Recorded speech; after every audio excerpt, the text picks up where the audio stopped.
As you know, Anglo-Indian, the community came into existence only because of the various European invasions in India.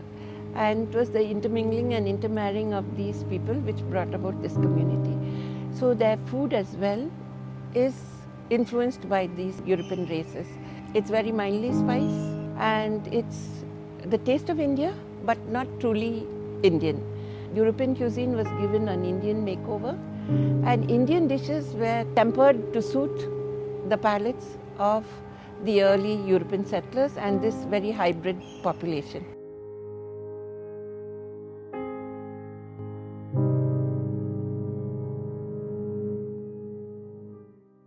I was born and brought up in Kola Goldfields, which is a small mining town in now Karnataka. Earlier it was Mysore state.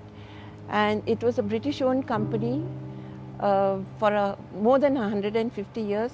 And because of that, there was no dearth of any foreign foodstuff in KGF. As a result, our food habits and culture was totally British in nature.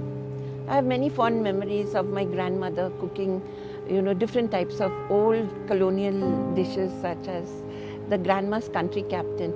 And whenever I make that dish, even today, I think of my own Nana.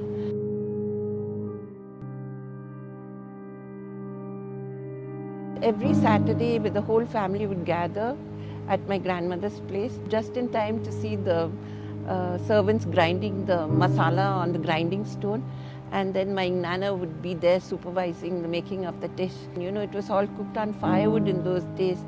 You can imagine how wonderful that particular grandma's country captain chicken would taste. One day was set apart just to make kalkals, where the whole family would be given so many balls of dough to roll on the back of a fork. As I said earlier, it was the very judicious use of spices which goes into making each dish that makes it so unique. Each dish calls for different ingredients. My mother was a very good cook and she was very versatile. And she had this old cookbook which was my grandmother's.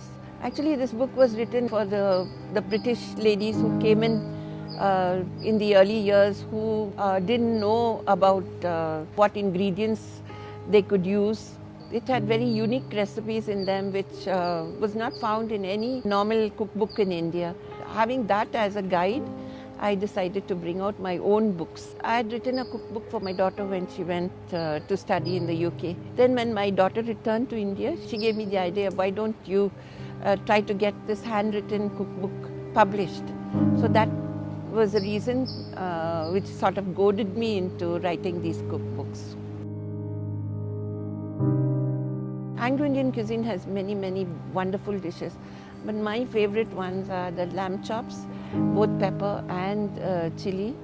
And then, we have our own special coconut rice, which is a yellow, mildly flavored rice, and with always teamed up with mutton ball curry, which is also known as bad word curry. In the olden days, ball was supposed to be a slang word. So it was known as bad word curry as well. I don't think it will die completely because it's quite enduring. It has endured over 150 years, so it should go on forever.